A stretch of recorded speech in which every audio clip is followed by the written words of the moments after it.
Hai korang, kembali lagi dalam Rasa Flix. Kali ni kita orang nak tunjukkan cara untuk membuat sangkaya dan roti kukus. Kepada yang belum tahu, sangkaya dan roti kukus ni merupakan dessert yang berasal dari Thailand. Rasa roti kukus yang lembut, dicicah pula dengan sos pandan yang manis berlemak. Memang yummy lah. Okey, jom kita mula buat. Mula-mula masukkan 5 helai daun pandan yang telah dipotong kecil. Tambahkan air yang secukupnya dan kisar sehingga hancur.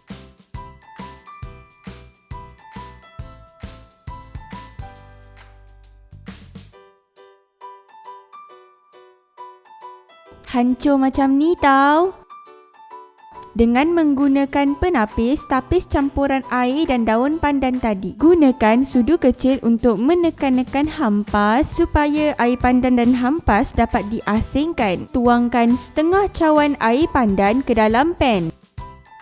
Tambahkan 3 sudu besar susu pekat.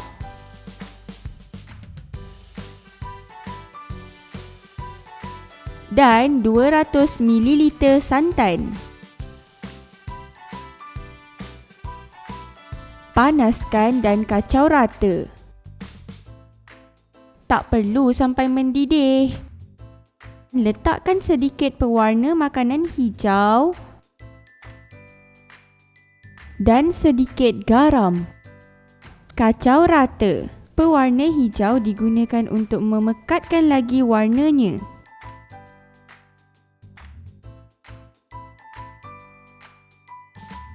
Kemudian isi 1/4 cawan gula ke dalam mangkuk. Tambahkan 1 sudu besar tepung jagung.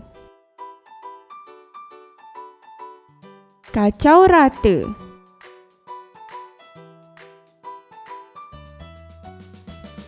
Masukkan 2 biji kuning telur ke dalam mangkuk. Pukul campuran dengan menggunakan pemukul telur sehinggalah warnanya bertukar pucat.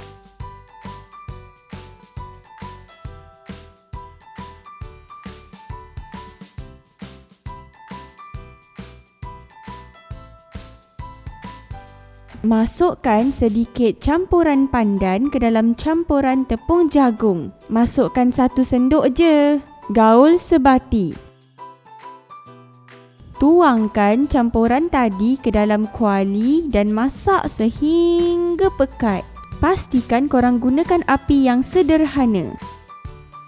Korang kena selalu menggaul sebab nak dapatkan tekstur yang halus.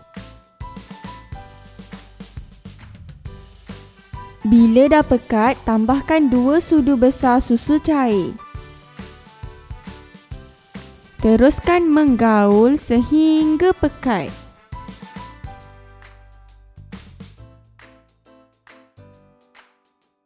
Kemudian tutupkan api. Tuangkan campuran ke dalam mangkuk kecil.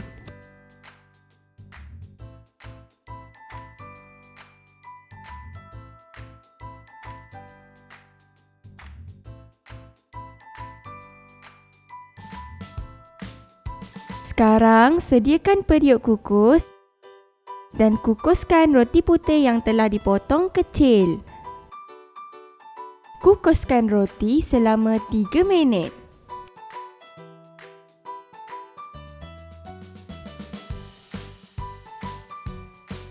Tada! Sangkaya dan roti kukus kita dah siap untuk dihidangkan. Easy peasy kan nak buat dia?